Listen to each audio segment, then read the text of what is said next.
Well, I would just like to say that since I've come here, I've been met with the greatest warmth and hospitality by the people of Thailand. So I want to start by thanking the people of Thailand and the government of Thailand for showing us such friendship.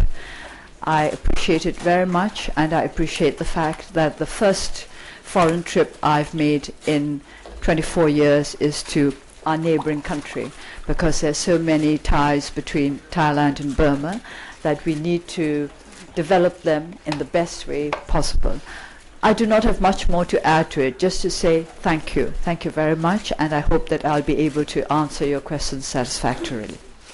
I think we have already the first question here. Can you please pass the microphone very quickly?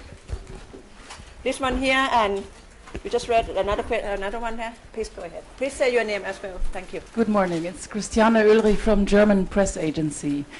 My question is, wherever you go, there are crowds gathering. Everyone's listening to what you say.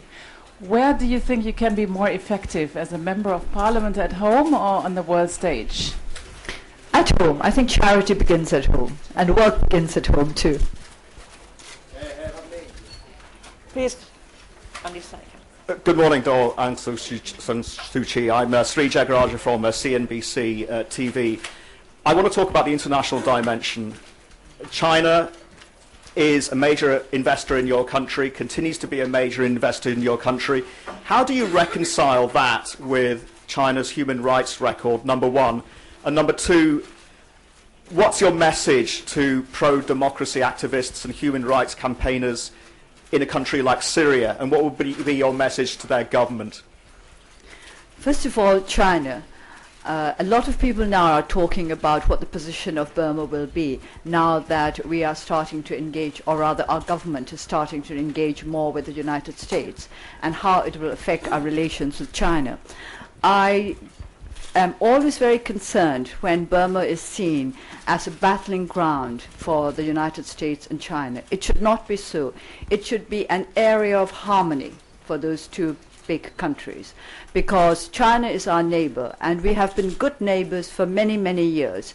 When Burma was a democratic, when Burma had a democratic government way back in the 1950s, we were good friends with China, which was then a communist, a very fully communist, not in any way diluted by a non-communist economic activities society. Even then, we had very good relations with China. And as I keep saying, we can't move away simply because we don't get on with our neighbors. So it's imperative that we establish good relations with our neighbors. And at the same time, we want to open up our country to others who are interested in our welfare and who are interested in helping our country to progress.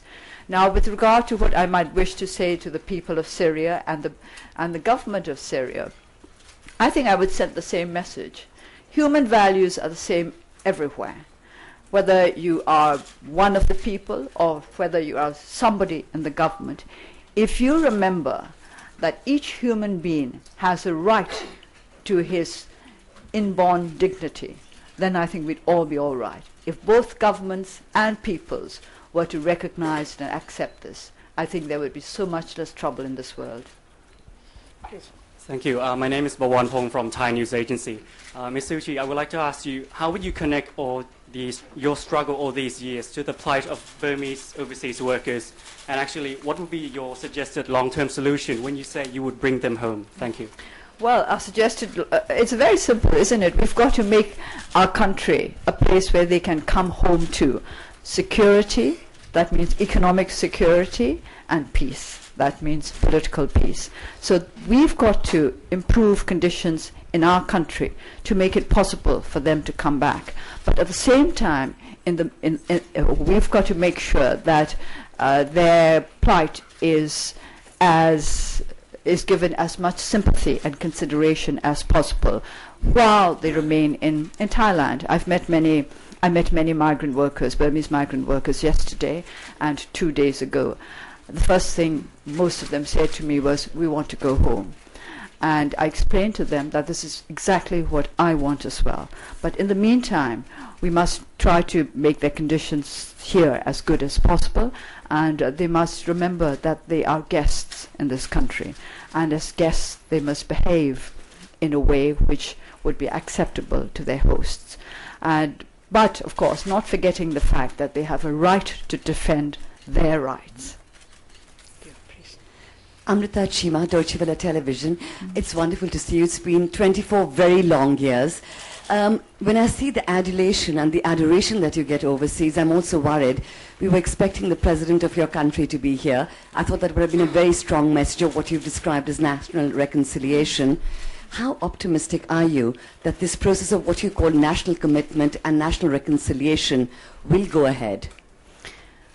I'm optimistic because my party and I have worked very hard to gain these goals. As I said earlier, no hope without endeavor. I think we have the right to be optimistic because we have been working very, very hard to make our optimism pay off. So I'm optimistic, but cautiously so. Yes. I'm Natsuda from Post Today newspaper in Thailand. A lot of people are questioning the Myanmar's government, the sincerity in implementing reforms. I would just like to hear your comment on that. People have asked me about the sincerity of the government. Actually, of course, I cannot really say what they feel in their hearts and minds because I cannot read their hearts or their minds.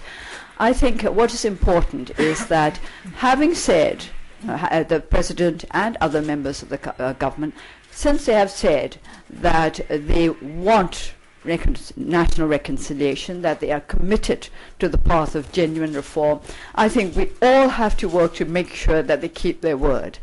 Whatever they may have been thinking of when they started talking about reform, when they started committing themselves verbally to reform, we just have to make sure that they are kept firmly on that path. We all have to work towards it. It's not just a national effort, but I think it should be both a regional effort and a global effort as well.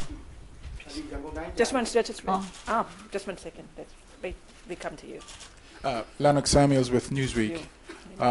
You mentioned you've chosen Thailand as your first overseas appearance, and you're here at the World Economic Forum. A number of countries, notably the United States, have relaxed economic sanctions against Burma. I'm wondering how you feel about that, one, and two, what would need to happen inside Burma for you to support the removal of all economic sanctions? I support the suspension of sanctions because I think this is a way of showing that good behavior will be rewarded. But at the same time, if the good behavior is not continued, then the rewards will be taken away again. And also, I think our people must understand that in the end, we are the ones who must bring out change in our own country. And there should not be over-dependence on what is done by the international community. They say that God helps those who help themselves, and I'm sure that the international community help those who help themselves too. So we want our people to commit themselves to progress and reconciliation in our country. And as we commit ourselves strongly, I'm sure that we will get the right kind of international support. Nothing succeeds like success, you know that. We will come to this side.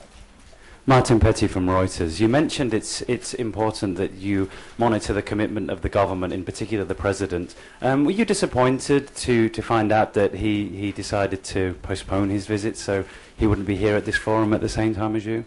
Is that why he postponed the visit? Did he tell you so? That's not the reason, but were you disappointed that he's not here?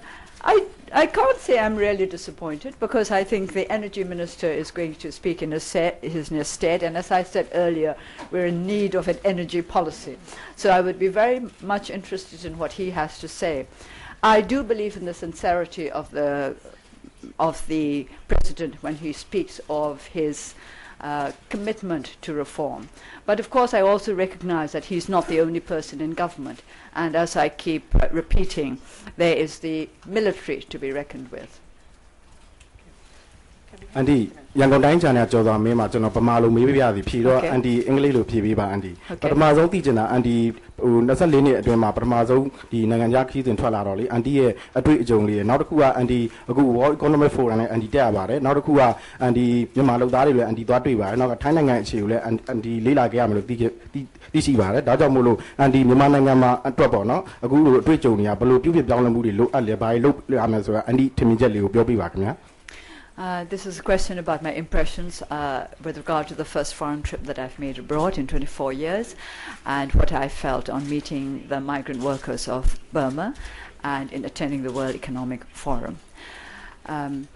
Well, my impressions are, I think I mentioned this briefly earlier, that the gap between Thailand and Burma has widened. The economic gap has certainly widened over the last 30 years, and we've got to try to narrow this gap, because that is connected to the second question about migrant workers. The reason why there are so many Burmese migrant workers in Thailand is precisely because of this gap. If we were able to offer them the job opportunities that they get here, then they would not need to come here.